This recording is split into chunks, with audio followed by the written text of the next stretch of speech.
Hello friends, దేవుని కృప వల్ల అయ్యగారు అమ్మగారు మీ అందరికీ దేవుని యొక్క విలువైన ప్రసంగములు స్వయంగా రాసినవి మీకు అందచేయాలని కోరుకుంటున్నాను. మా పుస్తకంలో సిలువ ధ్యాన ప్రసంగములు 83 ప్రసంగములు, క్రిస్మస్ ప్రసంగములు 50 ప్రసంగములు, బైబిల్లోని స్త్రీల ప్రసంగములు 72 ప్రసంగములు, మోషే సుఖోపవాస ప్రసంగములు 63 ప్రసంగములు. ఈ పుస్తకములు అయ్యగారు అమ్మగారు స్వయంగా రాసినవి మీ అందరికీ అందాలని కోరుకుంటున్నాము. మా పుస్తకములు కావాల్సిన వారు కాంటాక్ట్ అవ్వాల్సిన numbers: Bapatla reverend doctor P Jaipal garu, phone number 9866412025.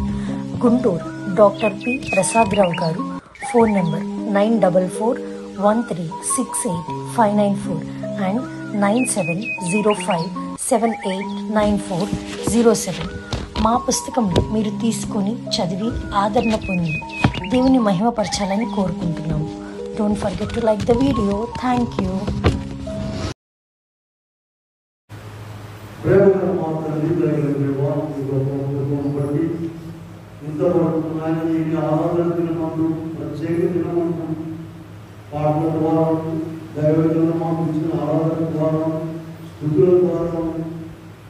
మహిమ పొందినట్టు ఇదిగో ఇప్పుడు నీ మాటలు వినవచ్చున్నాం ప్రభా. నాతో మాతో మాట్లాడుతున్నాను. వాక్యమైన చేస్తున్నామన్నా నేను పెట్టుకుని ప్రార్థిస్తున్నాము తండ్రి. ఆమె పరిశుద్ధాత్మా లేని జీవము లేని ప్రభుకే బ్రతుకుతా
తరువాత నేను సర్వజనుల మీద సర్వజనుల మీద దేవుని ప్రేమ, దేవుని యొక్క దయ, జాలి, కనికరము ఎలా ఉంటుందో మానవుల పట్ల ఆలోచించాలి. గుళ్ళో కూర్చున్న వాళ్ళ మీదే కాదండి, గుడికి రాని వారు, దేవుని అరిగిన వారు, అన్యులైన వారు, అక్రమస్తులు, సర్వజనులందరిలో దొంగలు, వ్యభిచారులు, నరహంతకులు ఉన్నారు. ఆయన ప్రేమ సర్వజనుల మీద ఆయన ఆసన ఉంది. అంతేకాదు, ఈ విషయాలు పాత నిబంధనలో కూడా మనం చూసినట్లయితే ఇందాక చూసాము. ఎహెజ్కేలు గ్రంథము 36 అధ్యాయంలో కూడా ఇప్పుడు పూర్వకాలమే ప్రభువు ఇలా వ్రాయించారు. ఆత్మను కుమ్మరిస్తానని చెప్పి మనకు కావలసిన వాటన్నిటి నుండి మనల్ని పవిత్రపరుస్తానని ప్రభు చెప్పారు. 36 అధ్యాయంలో 26 వచనం చూస్తే నూతన హృదయం మీకు ఇచ్చేదను, నూతన స్వభావం మీకు కలుగు చేసేదను, రాజుకునే వీరు నుండి తీసివేసి మీకు ఇచ్చేదను, నా ఆత్మ మీ నుంచి అనుసరించు వారిగాను మిమ్మల్ని చేసేదను. ప్రియమైన వాళ్ళారా, దేవుని మాటలు ఎంత చక్కగా మధురముగా అద్భుతముగా ఉంటాయో చూడండి.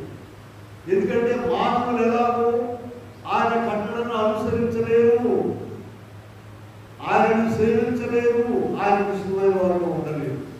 అలా ఉంచడానికట 27వ వచనంలో ఏం చెప్తున్నారు? నా ఆత్మను మీ యందు ఉంచి నా కట్టడను అనుసరించు వారిగా మిమ్మల్ని చేస్తున్నాము. ప్రభు ఇలా చెప్తున్నారు. అయితే ప్రభు చెప్పినటువంటి మాటలు ఒక పద్ధతి, ఒక వరుస, ఒక క్రమం ఉన్నదండి. వాటిని పొందడానికి అడుగుడి మీకు ఇవ్వడును, వెలుగుడి మీకు దొరుకునని వ్రాయబడుతున్న గ్రంథంలో ఎవరండి ప్రభు దగ్గర రాకుండా, సన్నిధిలో ఉండకుండా, ప్రార్థించకుండా బజార్లో ఉండి అడిగితే ఇస్తాడా దేవుడు? ఎవరెవరు? కనుక దానికి ఒక పద్ధతి ఉన్నది. ప్రభు చెప్పిన పద్ధతి, ఆ పద్ధతినే అపోస్తులైనటువంటి వారు, అపోస్తులు అంటే ఎవరండి? ప్రభు శిష్యులే. ప్రభు శిష్యులను అపోస్తులు అన్నారు. వీరందరూ కూడా పాటించారు. ఇప్పుడు మనము అపోస్తుల కార్యముల గ్రంథంలోనికి 2వ అధ్యాయంలోనికి వెళ్దాం. అక్కడ మనం చూసినట్లయితే వీరందరూ కూడా ఒక చోట కూడుకొని ఉన్నారు. 2వ అధ్యాయంలో మనం ప్రారంభంలో చూసినట్లయితే పెంతెకోస్తు పండుగ దినం వచ్చినప్పుడు అందరూ బలమైన గాలి వంటి ఒక ధ్వని నిండెను, నాలుగులు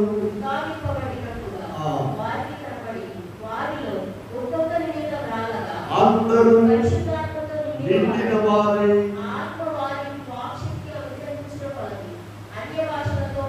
ప్రియమైన వారులారా, ఇలాగూ ప్రభు చెప్పిన రీతిగా అపోస్తుల కార్యంలో ఉన్నాం కదా. మనం 1వ అధ్యాయంలో 4వ వచనంలో చూడండి.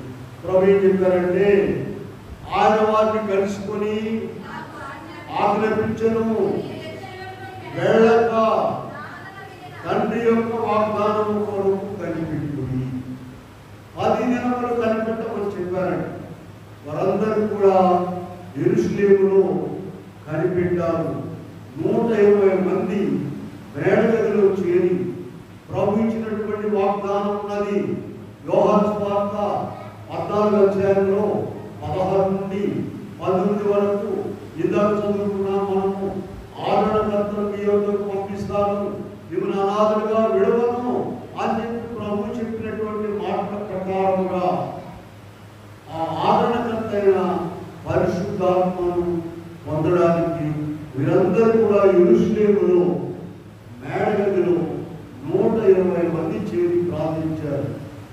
ప్రార్థించినప్పుడు అక్కడ మనం చూసినట్లయితే, ఎందుకంటే ప్రభు మరణము జయించి తిరిగి లేచిన తర్వాత అపోస్తుల కార్యం 1వ అధ్యాయంలో 3వ వచనంలో మనం చూసినట్లయితే 40 దినముల వరకు వారికి కనబడ్డారు. ప్రభు 40 దినముల వరకు వారికి సజీవుడుగా కనబడ్డాడు. ఒకసారి కాదు, 2 సార్లు కాదు, 500 మందికి ఒకసారి కనబడ్డారు.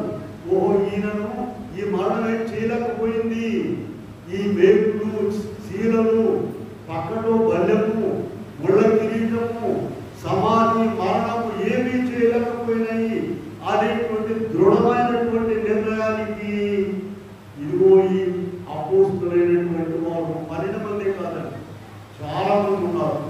వీరందరూ కూడా వచ్చే వరకు ఆయన వారిని బలపరిచారు. 40 దినముల వరకు వారికి కనబడుచు. 9వ వచనం చూద్దాం, చూడండి. 1వ అధ్యాయంలో ఈ మాటలు చెప్పి వారు చూస్తుండగా ఆరోహణమాయను ఒక మేఘము ఆయనను కొనిపోయారు. ప్రియమైన వారులారా, ఇలాగూ ఆయన పరలోకమునకు ఆరోహణమై వెళ్ళిపోయారు. అయితే ఇక్కడ పరిశుద్ధాత్మ సృష్టికర్త అయిన తండ్రి కాలం అయిపోయింది, రక్షణకర్త అయిన కుమారుడు కాలం అయిపోయింది. ఇప్పుడు పరిశుద్ధాత్మ తండ్రి కాలంలో ఉన్నాం. మనము త్రియేక దేవుని ఆరాధిస్తూ ఉన్నాం. ప్రియులారా, ముగ్గురు వేరుగా లేరు, ఒకరుగా ఉన్నారు, ఒకరు ముగ్గురుగా ఉన్నారు. అంటే సృష్టికర్త అయిన తండ్రి కాలంలో కుమారుడు ఉన్నాడు, పరిశుద్ధాత్మ కూడా తండ్రితో ఉన్నారు.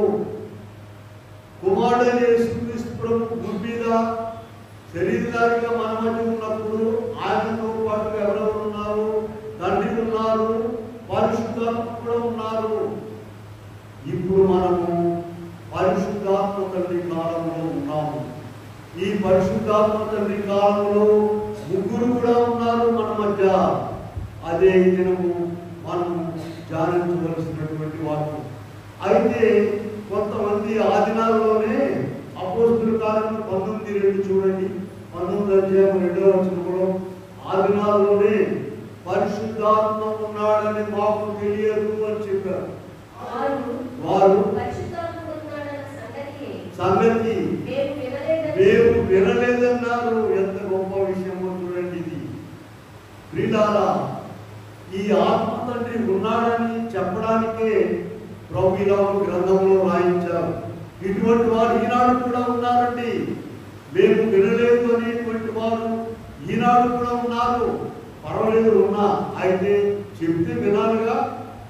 ఉన్నారని వాక్య భాగంలో చూపించి చెప్పిన వాటిని వినాలి, అర్థం చేసుకోవాలి, నమ్మాలి, భద్రపరచుకోవాలి. దైవజనులు ఏం చెప్పారంటే, పరిశుద్ధాత్మ గురించి జ్ఞానము, పరిశుద్ధాత్మను పొందకపోతే, పరిశుద్ధాత్మ బోధన వినకపోతే, చెప్పకపోతే అదొక పెద్ద లోపముగా ఉంటుంది అని చెప్పారు. ఇటువంటి లోపంగా ఉన్నవారు మేఘమెక్కలేరు, పర్వతం రాజ్యంలో నిలిచారు. ప్రియులారా, ప్రభు చెప్పిన మాటల ప్రకారంగానే మనం చూడండి, ఈ సంవత్సరము మార్చి 31వ తారీఖు మనము ఈస్టర్ పండుగ జరుపుతున్నాము. మార్చి 31వ తారీఖు. అలాగే మే నెల 9వ తారీఖు 40 దినాలు అయిపోయిందండి. ఏది ప్రభు మరణం చేయించి తిరిగి ఈ 9వ తారీఖున ఆరోహణ పండుగ జరుపుతున్నాము. 40 దినాలకు ప్రభు ఆరోహణమయ్యాడు. ఎక్కడుందండి ఆ మాట? అపోస్తలుల కార్యము మనం మొదటి అధ్యాయంలో చూస్తాము. 40 దినాల వరకు వారికి అవ్వకూడదు. ఆ తర్వాత ఆయన ఆరోహణమైపోయారు. కనుక 9వ తారీఖున మే నెల ఆరోహణ పండుగ జరుపుకున్నాం. తర్వాత అపోస్తలుల కార్యములో 1:4 ప్రభు చెప్పినట్లు 10 దినములు పరిశుద్ధాత్మకు మరియు కూడాలు ఇక్కడ మనం జరుపుకున్నాము. ఇవాళ 19వ తారీఖున పెంతెకోస్తు పండుగ జరుపుకుంటున్నాం. ఇది వాక్యానుసారం బైబిల్లో ఉన్న విషయమే కానీ సొంతగా ఎవరు కల్పించింది కాదు అని అందరికీ మనం చూస్తున్నాం. ఈ 19వ తారీఖు 19/5/24 ఆదివారము పెంతెకోస్తు పండుగ జరుపుకుంటున్నాం. అయితే క్రైస్తవ లోకంలో సంఘాలలో ఎలా ఉందంటే, ఈ పరిశుద్ధాత్మ విషయము అతివృష్టి అనావృష్టిగా ఉందండి. ఉన్న విషయాలు మనం చెప్పుకుంటున్నాం. అతివృష్టి అంటే కొంతమంది ఏమో పరిశుద్ధాత్మ ఉన్నదని పెద్దగా కేకలు వేసి ఎగరడం, నేల మీద దొరలాటం జరుగుతుంది. ఇది నా మాటలు కాదండి. దైవజనులు దేవాలయ గారు పుస్తకం రాస్తారండి ఈ పెంతెకోస్తు పండుగల గురించి, ఆరోహణాన్ని గురించి. దాంట్లో 63 పేజీలో స్పష్టంగా రాస్తారు. ఆనాడు మరి మేడగదిలో ఉన్నటువంటి వారు కేకలు వేయలేరు, కింద పడి దొరలేదు, ఓ పరిశుద్ధాత్మ రమ్ము అని బలవంతంగా పిలవలేదు. అయితే వారు చాలా మౌనంగా కనిపెట్టారు. దేవుడు ఎంత ప్రేమ కలిగిన వారంటే అయ్యగారికి ఇంకా కొన్ని మాటలు రాశారు ఈ 63 పేజీలో. వారు అజ్ఞానం కనికరించారు, వారి పట్టుదల, వారి ఆశ, ఇటువంటి వాటన్నిటిని బట్టి దేవుడు వారి పద్ధతి బాగుండకపోయినా కూడా వారికి పరిశుద్ధాత్మ ఇచ్చారు. ఇది నా మాటలు కాదని ఆయన పుస్తకంలో రాసినటువంటి అన్ని విషయాలు. కనుక మనం ఒక పద్ధతిలో, ఎందుకంటే కొంతమంది ఇగో ఈ పద్ధతి అయితే బాగుంటుందండి, ఆ పద్ధతి అయితే మరి మాకు కూడా కొంతమంది సలహాలు ఇచ్చారండి. ఒక లెక్చరర్ గారు ఆటకాలను పనిచేస్తారు. వచ్చినప్పుడు ఏం చెప్పారంటే, అయ్యా మీరు ఆరాధనలో అందరూ కూడా లేచి మరి పైకి చేతులు అడుగుతూ ఉప్పుతూ తిప్పుతూ ఆరాధన చేద్దామండి అని చెప్పారు. నేనేం చెప్పానంటే, అమ్మా మేము ఈ తిప్పేది చాలే, మేము ఒక పద్ధతిలో నడిపిస్తున్నాం, ప్రత్యేకంగా వాళ్ళ గురించి మనమేమో అనుసరించాల్సిన పర్లేదని చెప్పాం. ఆయా స్థలాల్లో మీటింగ్లు వెళ్తుంటాను కనుక రేపటి దగ్గర ఒక మీటింగ్ నన్ను పిలిచినప్పుడు రాత్రి కాలం చివరిలో నేను అక్కడ వేరుమూరు పనిచేస్తున్నానండి, లెక్చరర్ గారు మంచి మాటలు చెప్తారని చివరికి ఇచ్చారు నాకు. నా ముందు మాట్లాడేటువంటి ఆయన పెద్ద వస్తాయన దుమ్ము దులిపేశారు. అసలు పైకి ఎగట్టం ఏంటి, కేకలు బొబ్బలు అసలు. ఆ తర్వాత నేను మాట్లాడు, నేను చెప్పాను వారికి, అయ్యా నాకు ఒక పద్ధతి ఉన్నది వాక్యం చెప్పడానికి, నేను ఆ పద్ధతిలోనే చెప్తాను, మీరు వింటే వినండి, నిద్రపోతే నేను చెప్తే వెళ్ళండి, మళ్ళీ నన్ను పిలవకపోయినా పర్వాలేదండి. వీళ్ళారా అవన్నీ కూడా తప్పని నేను విమర్శించడం లేదు, లోకంలో ఉన్నటువంటి విషయాలు ఇవి. అయితే ఆత్మను పొందడం అనేది చాలా ముఖ్యం. ఇంతకు అపోస్తుల కార్యముల గ్రంథం 19వ అధ్యాయంలో ఒక మాట చూసాం మనం. 19:2 ఏం చూసాము? పరిశుద్ధాత్మ ఉన్నాడనే సంగతే మాకు తెలియదు. ఇప్పుడు కూడా సంఘాల్లో పరిశుద్ధాత్మ అంటేనేమో బాగా గందరగోళంగా చేయడము. మేము విజయవాడ ఉన్నాం కదండి, కానీ మా ఊరి నుండి ఇక్కడికి వస్తాయన సేవకు వచ్చాడు. వచ్చి అయ్యా పరివారం కుటుంబం జరుగుతుంది, మీరు కూడా అంటారు. తప్పకుండా వస్తానండి, ఎక్కడికైనా నేను వెళ్ళి చూస్తానండి విషయాలు. అది తీసుకెళ్ళాను. నన్ను సేవకులంతా పెద్ద హాల్లో ఉన్నారు. అసలు ఎంత గొప్పలు కేకలేస్తున్నారంటే, ఒక ఆయన మధ్యలో పల్టీలు కొడుతున్నాడు, అటు ఇటు తిప్పుకుంటూ 10 నిమిషాలు నేను ఉండలేక వచ్చేసానండి. ఎందుకంటే ఒక పద్ధతి, దైవజనులు అనేటువంటి మాటలు చెప్తూ అనుకోకండి. ప్రభువును పక్క కుర్చీలో కూర్చోబెట్టుకుని ఆయనతో మాట్లాడినటువంటి దైవజనులు ఎవరు కూడా లేరు ప్రపంచం. ఆయన ఏర్పాటు చేసిన పద్ధతిలోనే మనం ఉంటూ ఉన్నాము కనుక దాని గురించి రకరకాల పద్ధతులు ఉంటాయి. వాటి గురించి మీరే భయపడవలసిన పని లేదు. కనుక ఇప్పుడు మనం చూసినట్లయితే ప్రభు ఇచ్చినటువంటి ఆ పద్ధతుల్లో ఉన్నాము. ఆ పద్ధతులు ఈ పద్ధతులు కాదు. దేవుడు స్వయముగా మాట్లాడి దైవజనుడికి ఇచ్చినటువంటి చెప్పినటువంటి పద్ధతులు మనము అనుసరిస్తూ ఉన్నాము. కనుక ఇక్కడ ఈ దినము పెంతెకోస్తు పండుగ. కొత్త నిబంధనలో మనం ఆచరించేవన్నీ కూడా మూలాలన్నీ కూడా పాత నిబంధనలో ఉన్నాయండి. చూడండి, ఈ పెంతెకోస్తు పండుగ యొక్క మూలము నిర్గమకాండం 12వ అధ్యాయంలో ఉన్నదండి. నిర్గమకాండం 12వ అధ్యాయంలో ఇశ్రాయేలీయులు 430 సంవత్సరములు ఐగుప్తులో బాగుపోయి ఉన్నారు. వారిని విడిపించడానికి ప్రభు మోషేని పంపించారు. అయితే వారు విడిచి వచ్చేటప్పుడు పస్కా పశువును వధించి పస్కా పండుగ చేశారు. ఆ పస్కా పండుగే ఈనాటి మనం ఆచరించేటువంటి పెంతెకోస్తు పండుగకు మూలమైనటువంటిది. ఎందుకంటే ఆనాడు వారు పస్కా పశువును వధించి దాని యొక్క రక్తమును గడప కప్పెల మీద పూసుకొని దాని మాంసమును తిని విడుదల పొంది వచ్చేసారు పాలు తేనెలు వచ్చేటువంటి వాగ్దాన దేశానికి. ఈనాడు మనము కూడా చూడండి, 1 కొరింథీ 5:7 పెడతారు. చూడండి, 1 కొరింథీయులకు రాసిన పత్రిక 5వ అధ్యాయంలో 7వ వచనం ఒకసారి చూడండి.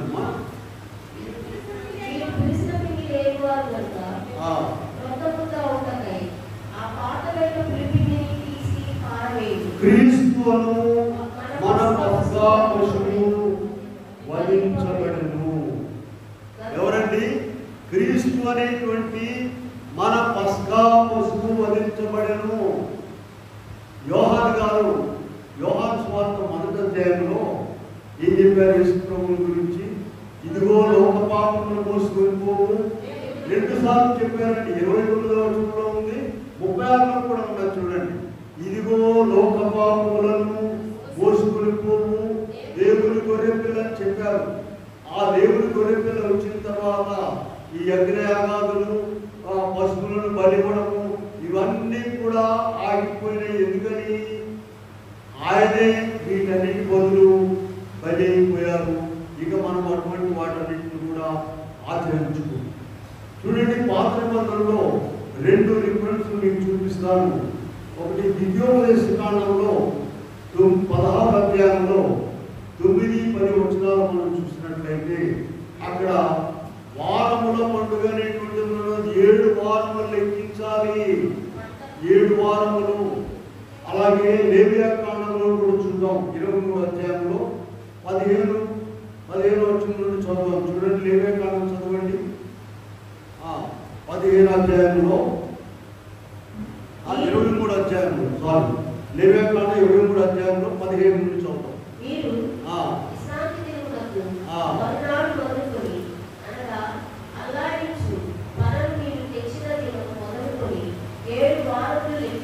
ఏడు వారములు లెక్కించుకోలేము.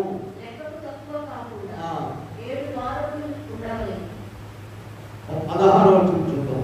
7వ విశ్రాంతి దినము మీరు 7వ దినము లెక్కించి క్రొత్త ఫలములతో నైవేద్యం అర్పింపవలెను. చూసారా, 50 దినాలు ఇక్కడున్న ఈనాడు మనం ఆచరించే 50 దినాలు మీరు లేవియా కాండంలో కనబడుతున్నాయి. ఇవాళ ఆచరించే 50 దినాలు ఏంటి? మనము చూడండి, ఈస్టర్ పండుగ నాడు ప్రభు సమాధి మరణము చేయించి తిరిగి లేచారండి. 40 దినాలు ఆయన అందరికీ కనబడ్డారు, ఆరోహణమయ్యారు. 10 దినాలు మీరు యెరూషలేములోని కనిపెట్టాలని చెప్పారు. 40 10 ఎంతండి? 50 దినములకు ఆనాడు వారు ఎట్లాగైతే ఇశ్రాయేలీయులు ఆనాడు మరి ఈ పండుగను జరిగించుకున్నారో అలాగే ఈనాడు కూడా పస్కా పండుగను ఆనాడు జరిగించినట్లుగా ఈనాడు మనం కూడా కల్వరి సిలువలో బలైనటువంటి ఈ ఏం చెప్పే విధంగా మొదలుకొనింది 5వ అధ్యాయంలో మనము 5:7లో క్రీస్తు మన పస్కా పశువు వధించబడను.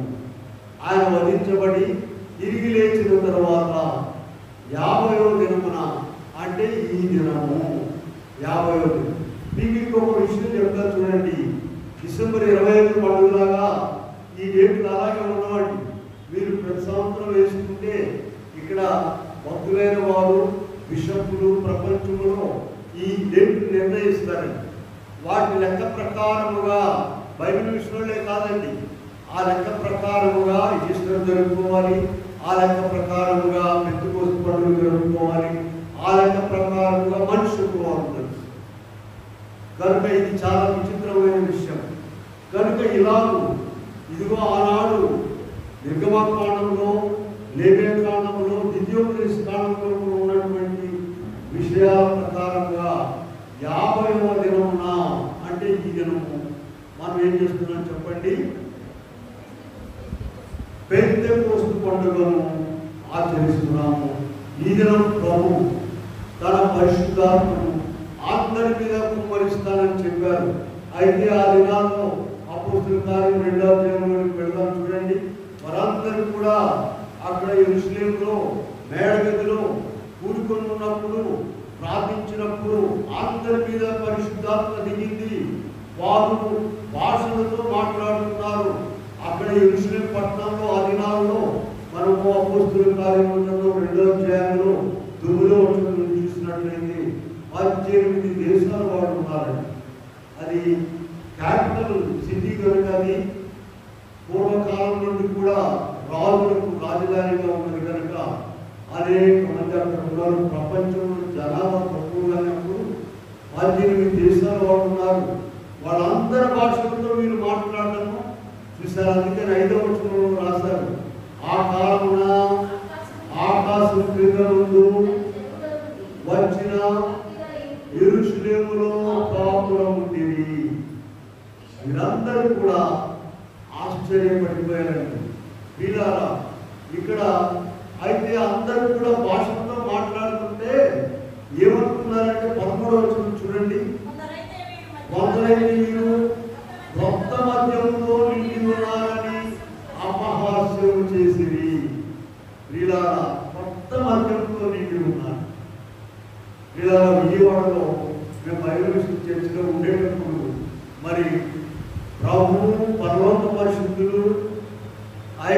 వచ్చేవారండి. అప్పటికి ఎప్పుడో చనిపోయారు అయ్యారు.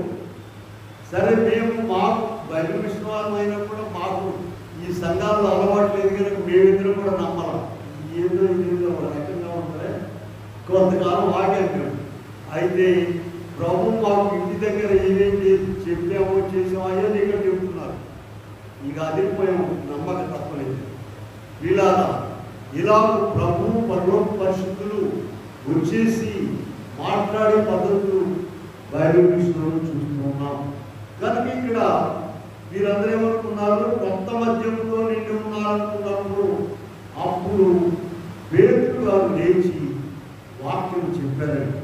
పేతురు గారు 14వ వచనంలో, అయితే పేతురు 11 వారికి కూడి లేచి నిలిచి బిగ్గరగా వారితో ఇట్లా, నేను యూదే మనుషులారా, సమస్త జనులారా, చూడండి, మీరు ఊహించున్నట్లుగా మీరు మత్తులు కాదు, వద్దు పొడిచి జామైన కాదు. సరే, ఇక్కడ మొదలు పెట్టుకొని ఇలా 2వ అధ్యాయం చివరి వరకు కూడా ఆయన బోధ ప్రసంగం మనం చూస్తున్నాం. అయితే ఇక్కడ ఆనాడు ప్రభు స్థాపించినటువంటి దాన్ని ఈనాడు మనము కూడా ఆచరించి మనము కూడా పరిశుద్ధాత్మను పొందాలని ప్రభు ఏర్పాటు చేశాం. 2000 సంవత్సరముల పైబడి ఇప్పటి వరకు కూడా క్రైస్తవ సంఘాలలో, సత్క్రైస్తవ సంఘాలలో పరిశుద్ధాత్మ కొరకు ఎదురు చూస్తూ ఉన్నారు. పరిశుద్ధాత్మ మాకు అక్కర్లేదనేటువంటి వారు ఎవరు లేరు. యేసు ప్రభువుని మనం పూజిస్తాము, ఆయన ద్వారానే రక్షణ. అయితే ఆయన తర్వాత ఎవరున్నారు? పరిశుద్ధాత్మ ఉన్నారు. పరిశుద్ధాత్మలో యేసు ప్రభువు ఉన్నారు. ఇప్పుడు కూడా మనము యేసు నామమున అని మనం ప్రార్థన చేస్తాం. కనుక ఇక్కడ సృష్టికర్త అయిన తండ్రి కాలంలో కుమారుడు ఉన్నాడు, పరిశుద్ధాత్మ ఉన్నారు. కుమారుని కాలంలో పరిశుద్ధాత్మ ఉన్నారు, తండ్రి ఉన్నారు. ఇప్పుడు పరిశుద్ధాత్మ కాలంలో ముగ్గురు కూడా ఉన్నారు. అయితే ఇక్కడ ఒక విషయం గమనించండి. ఈ 3 కాలాల్లో దేవుడు మానవుడు సమీపంగా వస్తున్నారు. ఇంకా ఇంకా ఇంకా సమీపంగా మానవుడు పాపంలో ఇంకా ఇంకా పెరిగి దూరంగా వెళ్ళిపోతున్నారు. చూడండి, ఉదాహరణకు తండ్రి కాలంలో మనం చూస్తే నిర్గమకాండం 12వ అధ్యాయంలోనండి దేవుడు సీనాయి పర్వతం మీదకి వచ్చాడు. ఆ పర్వతం మీదకి వచ్చినప్పుడు అసలు ఆ పర్వతం ముట్టకూడదు. 12వ వచనం చూడండి, నిర్గమకాండం 12. ఎవరైనా సరే ఆ పర్వతం ముట్టిన ఎడలా రాళ్లతో కొట్టి చంపాలన్నారు. పర్వతం ముట్టకూడదు అన్నారు. 20వ వచనంలో చూస్తే మోషే ఒక్కడే ఎక్కిరమ్మని చెప్పారు. 24వ వచనంలో చూసినట్లయితే అహరోను మోషే ఇద్దరు కూడా రావచ్చు. 30 లక్షల మంది కొండ చుట్టూ ఉన్నారు. వాళ్ళను దూరంగా ఉంచి మరి అటువంటి పరిశుద్ధమైన పవిత్రమైనటువంటి దేవుడు క్రమముగా తగ్గించుకుంటూ వచ్చారు. చూడండి, కీర్తన గ్రంథంలో దావీదు గారు 15వ అధ్యాయంలో మనం చూస్తే మొట్టమొదటి వచనంలో యెహోవా పర్వతములకు ఎక్కదగిన వాడెవడు, ఆయన పరిశుద్ధ స్థలములో ఎవరు కూడా నిలవలేదు, ఎక్కలేదు. ఆ తర్వాత 2వ కాలంలో చూద్దాం. కుమారుని కాలంలోకి వచ్చేసేటప్పటికి అంత పరిశుద్ధుడైన దేవుడు మానవ రూపంగా వచ్చి మనుషుల మధ్య నివసించారు. ఇంకా ఆయన సేవకుడుగా ఉన్నారు. మనుషులు పాదాలు కడిగారు. గొర్రెపిల్ల రీతిగా తగ్గించుకున్నారు, గుమ్మి వేశారు, కొరడాలతో పెట్టారు. ఇది 2వ స్టేజ్లో దేవుని యొక్క పరిస్థితి. ఇప్పుడు మనము పరిశుద్ధాత్మ తండ్రి కాలంలో ఉన్నాము. ఇంకా దగ్గరగా కుమారుని కాలంలో కంటే మానవులతో పరిశుద్ధాత్మ తండ్రి ఇంకా సమీపంగా ఉండాలని. మొదటి యోహాను పత్రిక 1వ అధ్యాయంలో 4:4 చూడండి. మొదటి యోహాను పత్రికలో 4:4 చూసినట్లయితే, చిన్న పిల్లలారా మీరు దేవుని సంబంధులు మీలో ఉన్నవాడు. ఇప్పుడు దేవుడు ఎక్కడ ఉండడానికి ఇష్టపడుతున్నాడండి? పక్కన కాదు, లోపల లోపల. చిన్నపిల్లలైనటువంటి వారు ఏం చేస్తారు చెప్పండి? తల్లిదండ్రులకు ఇంకా దగ్గరగా ఇంకా ఇంకా దూరంగా అన్నమాట. పెద్ద కొద్ది దూరం అయిపోతారు. వాళ్ళు మీరు ఇంకా లోపల కూర్చొని దూరంగా దొరుకుతారు.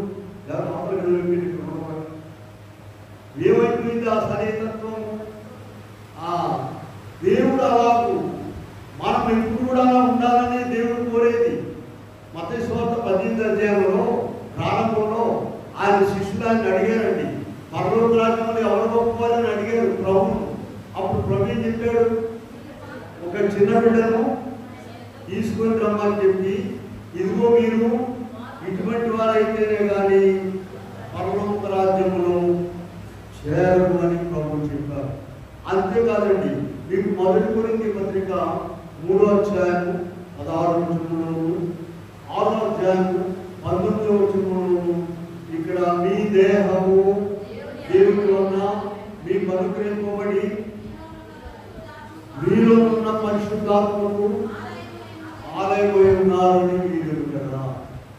కనుక ఇప్పుడు మన దేహం అని చెప్పండి, పరిశుద్ధాత్మకు ఆలయం. అక్కడే చూడండి ఇంకో మాట, ఎవడైనాను దేవుని ఆలయమును పాడు చేసినలా. ఏ ఆలయం అండి? అక్షరార్థంలో ఉన్నటువంటి మనం ఆరాధించే ఆలయము, ఆత్మీయార్థంలో ఉన్నటువంటి మన దేహము. మన దేహం అంటే ప్రార్థనకు వచ్చేవాడు దేహం అనుకోవాకండి. తాగుబోతు దేహం కూడా పరిశుద్ధాత్మక ఆలయమే. అయితే వాడు పాడు చేశాడు. వాడు ఒక రకంగా పాడు చేశాడు, నీవు ఇంకో రకంగా పాడు చేస్తున్నావేమో చూడు దేవుని పేరు. కనుక మనము ఆయన మనలో నివాసం ఉండటం వీరుగా ఉండాలి. చూడండి, ఇక్కడ అందరూ ఒకే మాట చెప్పారు. యోవేలు గారు ఏం చెప్పారు చూడండి, 2:28 దాకా చదివాము. సర్వజనుల మీద కుమ్మరిస్తానని చెప్పారు. ప్రభు ఏం చెప్పారు? యోహాను సువార్త 1:33లో, ఇదిగో ప్రభువే, యోహాను గారు చెప్పారు, ప్రభువే మీకు బాప్తిసం ఇస్తారు. ఏం బాప్తిసం? ఆత్మ బాప్తిసం ఇస్తారని చెప్పారు. అలాగే ప్రభు చెప్పారు, మీ యొద్ద ఎల్లప్పుడూ ఉండటకు నేను పరిశుద్ధాత్మను పంపిస్తున్నానని చెప్పారు. కనుక ప్రియమైన వాళ్ళారా, తండ్రి మనకు 3 దానాలు ఇచ్చారండి. 3 దానములు ఇచ్చారు. ఒకటి కుమారుని దానము, రెండవది పరిశుద్ధాత్మ దానము, మూడవది గ్రంథ దానము.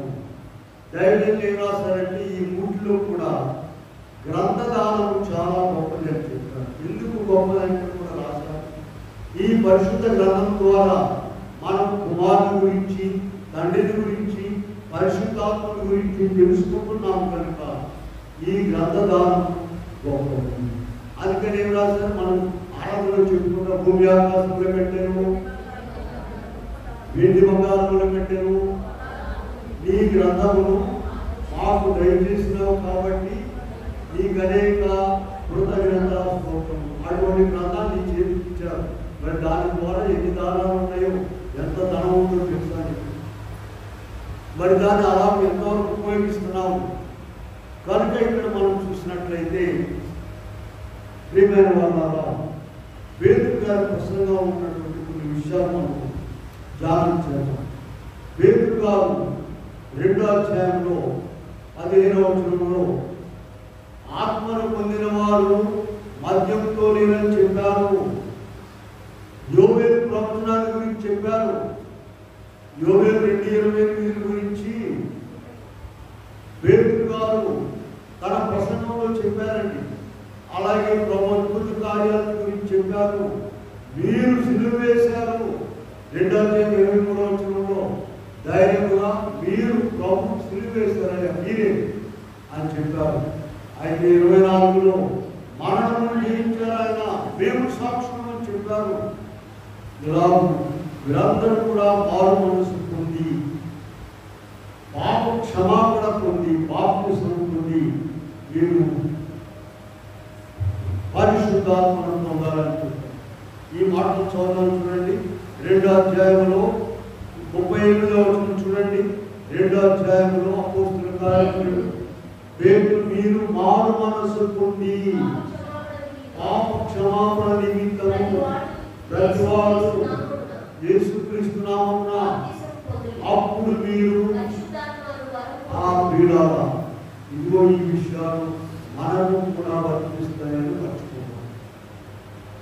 ఏమేమి ఇక్కడ చూడండి, మారు మనసు పొందాలి, పాప క్షమాపణ నిమిత్తము ప్రతి వారు కూడా బాప్తిసం పొందాలి, అప్పుడు పరిశుద్ధాత్మను పొందడం అనేటువంటిది చాలా చాలా అవసరమండి, చాలా ముఖ్యమైనది. ప్రార్థన చేసుకోవాలి. అందువల్లనే 10 దినములు ప్రభు చెప్పిన ప్రకారం ఇక్కడ మనం జరుగుతున్నాం. చూడండి, పేతురు గారి ప్రసంగం వల్ల దగ్గర మార్పు ఏంటో 41వ వచనంలో చూద్దాం. చూడండి, అపోస్తలుల కార్యములు 2:41. బాప్తిసం పొందిరి 3,000 మంది చేర్చబడి. ఎంతమంది అమ్మా? ఒక్క ప్రసంగములో, దేవుని ఆత్మతో కూడిన ఒక్క ప్రసంగము ద్వారా 3,000 మంది సంఘములో చేర్చబడ్డారు. దీనినే బైబిల్ పండితులైనటువంటి వారు క్రైస్తవ సంఘం యొక్క స్థాపనా దినం అని చెప్పారు. ఈరోజు క్రైస్తవ సంఘం పుట్టినరోజు. ఈరోజు చాలా పేర్లు ఉన్నాయండి. పరిశుద్ధాత్మ పండుగ ఈరోజు, ప్రపంచ సువార్త ప్రథమ ఫలముల పండుగ ఈరోజు, క్రైస్తవ సంఘం పుట్టినరోజు. ప్రథమ ఫలములు వచ్చేసినాయి. ఎన్ని వచ్చేసినాయి? 3,000 ఒకేసారి 3,000 మంది బాప్తిసం తీసుకున్నారు. ఎక్కడ ఇచ్చారు? ఎంతమంది అయ్యగారు ఇచ్చారు?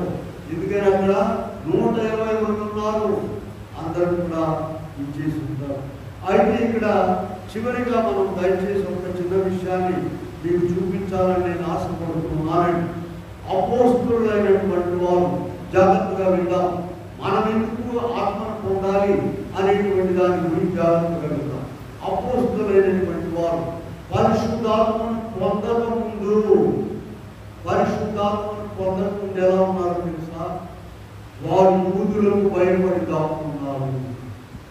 యోహాను సువార్త 20వ అధ్యాయము 19వ వచనం కానీ లూకా 24:5 చూస్తే వారు యూదులకు భయపడి దాక్కున్నారు, అపనమ్మిక కలిగి ఉన్నారు, ఏడ్చుచూ ఉన్నారు, పాత జీవితానికి వెళ్ళిపోయారండి. యోహాను సువార్త 21 చూడండి. 21వ అధ్యాయంలో ప్రభు ఆరోహణమై వెళ్ళిపోయిన తర్వాత ప్రభు వారి మధ్య లేరు కనుక 12 మందిలో నాయకుడైనటువంటి పేతురు గారు ఏం చెప్తున్నాడు? నేను చేపలు పట్టబోను. ఎంత ఘోరమైన విషయం! పాత లోక జీవితానికి వెళ్ళిపోయారు, సందేహించారు, కలవరపడ్డారు. ఇటువంటివన్నీ కూడా జాగ్రత్తగా ఉంటున్నారా? ఇటువంటివన్నీ కూడా పరిశుద్ధాత్మను పొందక ముందు ఉన్నది. పరిశుద్ధాత్మను పొందిన తర్వాత ఇవన్నీ పోయినాయండి. పాత జీవితం పోయింది, భయం పోయింది. యూదులకు ఎదురేగి చెప్పారు, ఇదిగో ఈ యేసును దేవుడు లేపాడు, మేము సాక్ష్యం అని చెప్పారు. అపోస్తలుల కార్యములు 2:23లో వీరినయ్యా చంపింది అని చెప్పారు. బహు ధైర్యంగా బోధించారు. అపోస్తలుల కార్యములు 17లోనికి వెళ్ళండి. ఒకసారి 17:6లోనికి వెళ్దాం. చదవండి. 15:6లోనికి వెళ్ళినట్లయితే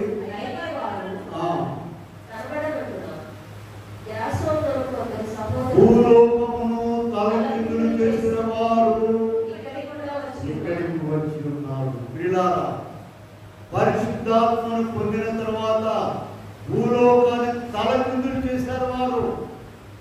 నీవు కూడా దేవుని విషయమై భయపడుతున్నావేమో, అవిశ్వాసంలో ఉన్నావేమో, సందేహంలో ఉన్నావేమో, భూమిశ్రాడుతున్నావేమో, భక్తి లేకుండా ఉన్నావేమో. పరిశుద్ధాత్మను పొందిన తర్వాత ఈ దరిద్రం అంతా వదిలిపోతుంది. వారు నిలబడినట్టుగా మనం కూడా నిలబడి దేవునికి వచ్చాం. ఏమైనా సరే ఒకసారి చూడండి, మొదటి కొరింథీ పత్రిక 4:11 వెళ్దాం. మొదటి కొరింథీ పత్రిక 4:11 నుండి చూడండి. ఇంతవరకు ఆకలి దప్పులు గలవారము దిగంబరులకు విడుగుద్దులు తినుచున్నాము లేక ఉన్నాము, పనిచేసి కష్టపడుతున్నాము, నిందింపబడి హింసింపబడి దూషింపబడి లోకమునకు గంటగాను మాటలు గుర్తుపెట్టుకుంది. మొదటి కొరింథీ పత్రిక 4:11 నుండి 13 వరకు. ఇలా ఉన్నా కూడా వెనక్కి తగ్గలేదు. దయచేసి గమనించండి. ఎందుకని? ఆత్మ తండ్రి వారిలో ఉన్నారు. వెనక్కి తగ్గలేదు. మనం కొంచెం ఇబ్బంది వస్తే చాలు, కొంచెం బాధ వస్తే చాలు, కొంచెం కష్టం వస్తే చాలు, ఒక చిన్న మాట ఎవరైనా అంటే చాలు, మనం తలకిందులైపోయి దేవుడు కూడా వదిలిపెట్టేసేస్తున్నాం. కొంతమంది అడుగుతున్నారయ్యా, నేను ఊపిరాడకుండా ప్రార్థన చేస్తున్నానయ్యా, నాకు ఎందుకు ఇలా వచ్చిందని. కొంతమంది అయితే ఎదురుగా ప్రార్థన జరుగుతున్నా కూడా ఇంట్లోనే కూర్చుని ఉంటారు. వీడెవరు 12 వాళ్ళు వచ్చి రోజు ప్రార్థన చేసుకుపోతున్నారండి అని ఇంట్లోనే కూర్చుని ఉంటున్నారు. ఎదురుగా యేసు ప్రభువుని ఎరుగుండి ఆయన పేరు పెట్టుకొని పిల్లల పరిశుద్ధాత్మ లేకపోవడమే వీటన్నిటికి కారణం. నీ భక్తిహీనతకు, నీ అవిశ్వాసానికి, నువ్వు వెనక తగ్గడానికి, నువ్వు మందస్థితిలో ఉండడానికి, నీవు దిగజారిపోవడానికి, చల్లారిపోవడానికి అన్నిటికీ కారణం ఏంటంటే పరిశుద్ధాత్మ నీలో లేదు. నీకు పొందాలనే ఆశ లేదు, అక్కర్లేదు. నీ మటుకు నీవు తీసుకున్నావు. నీకు ఒక భక్తి పద్ధతి ఉన్నది. నీకున్న భక్తి పద్ధతిలో నీవు నడుస్తూ ఉన్నావు. అంతవరకే ప్రియులారా ప్రార్థించుకోవాలి. యోవేలు గ్రంథంలో ఉన్నటువంటి వాగ్దానం ఎంత సంతోషంగా ఉందో చూడండి. యోవేలు గ్రంథం 2:28లో తర్వాత నేను సర్వజనుల మీద ఆత్మను కుమ్మరిస్తాను. ఆలస్యం ఎవరిది? నీదా ఆయనదా? ఆయన సిద్ధంగా ఉన్నాడు. నిన్ను పట్టుకొచ్చి నువ్వు ఎక్కడో మురికిలోనో దుర్మార్గంలోనో తిరుగుతుంటే ఆయన పట్టుకొస్తారా? ఒకసారి నాకంటే అనిపించింది, ఆ ప్రభు మనతో ఉండి చక్కగా నడిపిస్తే ఎంత బాగుంటుంది, ఎంత బాగుంటుంది అని అనుకునేవాడినండి. ప్రభు మనతో యుగ సమాప్తుడు సదాకాలం మీతో కూడా ఉంటానన్నారు కదా. ఆడిపిస్తేను నాకు ఆ రాత్రి ఒక కళ వచ్చిందండి. ఏంటంటే ఎక్కడెక్కడో బస్ స్టాండ్లో మురికిలో నేను తిరుగుతూ ఉన్నాను. పైనుండి ఒక హస్తము నన్ను పట్టుకొని నడిపిస్తాను. ఇదేంటి, నా చెయ్యి పైనుంది, పైనుండి. ఎందుకంటే ఆయన కిందకి రాలేక మనలను అలా నడిపిస్తూ ఉన్నాం. అటువంటి తండ్రి దగ్గరకు మనము రోజు ప్రార్థించుకొని, ప్రభా నన్ను నీ ఆత్మతో నింపండి, ఆత్మవశంలో ఉంచుకోనండి, ఆత్మపూర్ణులుగా చేయండి అని అడిగినట్లయితే ఆయన తప్పకుండా ఆయన ఆత్మ నీకు ఇస్తారు. అప్పుడు నీలో ఉన్నటువంటి దరిద్రం అంతా కూడా వదిలిపోతుంది. రకరకాల సబ్బులు వాడుతున్నారు కదా. డబ్బులు ఉన్నవాళ్ళు ఎండాకాలం సబ్బు, పొద్దున సబ్బు, మోగాలకు సబ్బు, కాళ్ళకు సబ్బు, తలకాయకు సబ్బు, ఎక్కడ దరిద్రం వాడి డబ్బులు ఉన్నాయిగా. ఎండాకాలం ఈ సబ్బు కాదంటే ఎండాకాలం తీసుకురండి. వీళ్ళ షాంపూలు ఎక్కలేదు, నెత్తులు పూసుకోవడం, ఇవన్నిటి వల్ల కాదు. నీవు ప్రార్థన చేసుకున్నట్లయితే, ప్రభా నీ ఆత్మతో నన్ను నింపండి. చూడండి, ఒక వాక్యం చూద్దాం. మనం చూసినట్లయితే ప్రియమైన వారా, ఇక్కడ ప్రభు తన ఆత్మ ద్వారా మనతో మాట్లాడుతున్నారు. వీరేం చేశారట? భూలోకమును తలకిందులు చేశారు. రోమాపత్రికలోకి వెళ్దాం. చూడండి, రోమాపత్రికలో 8వ అధ్యాయంలోకి వెళ్దాము. అక్కడ ఒక మాట మనం చూస్తున్నాం. చూడండి, 8వ అధ్యాయంలో 11వ వచనం చూడండి. 8-11 అందరూ తీసి చూడండి. మృతులలో నుండి యేసును లేపిన వాని ఆత్మ నివసించిన ఎడల, మృతులలో నుండి క్రీస్తు యేసును లేపిన వాడు చావులలోనైన మీ శరీరములను కూడా జీవింపజేయు. చనిపోయిన తర్వాత కాదండి, బ్రతికుండి చనిపోయిన వారు ఉన్నారు ప్రభువులో లేకుండా.